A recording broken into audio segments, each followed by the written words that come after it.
আজকে আমরা পাও ভাজি বানাবো।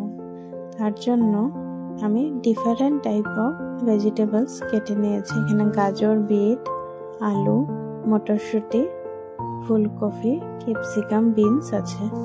এখন মশলার জন্য আদা, রসুন আর কাঁচা লঙ্কাকে আমি কুচি কুচি করে কেটে নিয়েছি।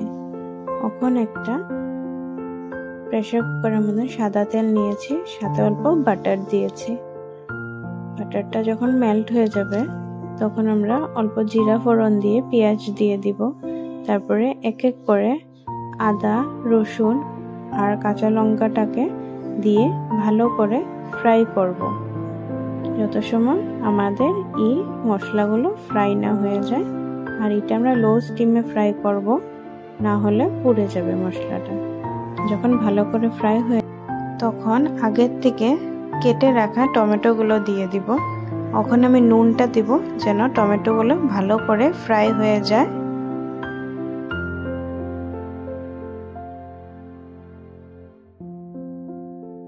আমাদের মশলাটা হয়ে গেছে, তার জন্য আমি এখন সবজিগুলো দিয়ে দিব।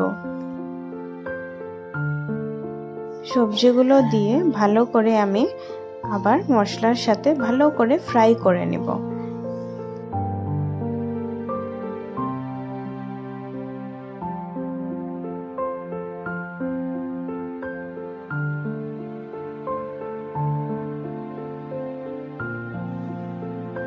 সবজিগুলো ভালো করে ফ্রাই হওয়ার পরে আমি জল দিয়ে দেব। জলটা পরিমাণ বুঝে দিতে লাগবে।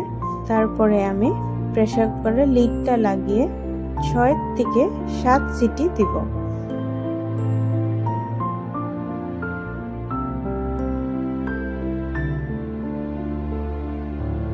সবজিগুলো ভালো করে বয়েল হয়ে গেছে।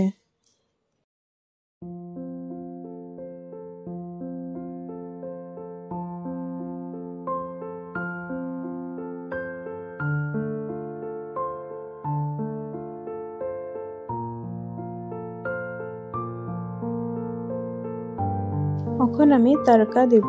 তার জন্য বাটারকে অল্প মেল্ট করে নিয়েছি, সাথে অল্প শুকনো লঙ্কার গুঁড়ো দিচ্ছি। এখন উপর থেকে ধনিয়া পাতা ছড়িয়ে দিব আমি, আর অল্প ডালিমও দিয়ে দিব। আজকে আমাদের পাও ভাজির রেসিপিটা রেডি হয়ে গেছে।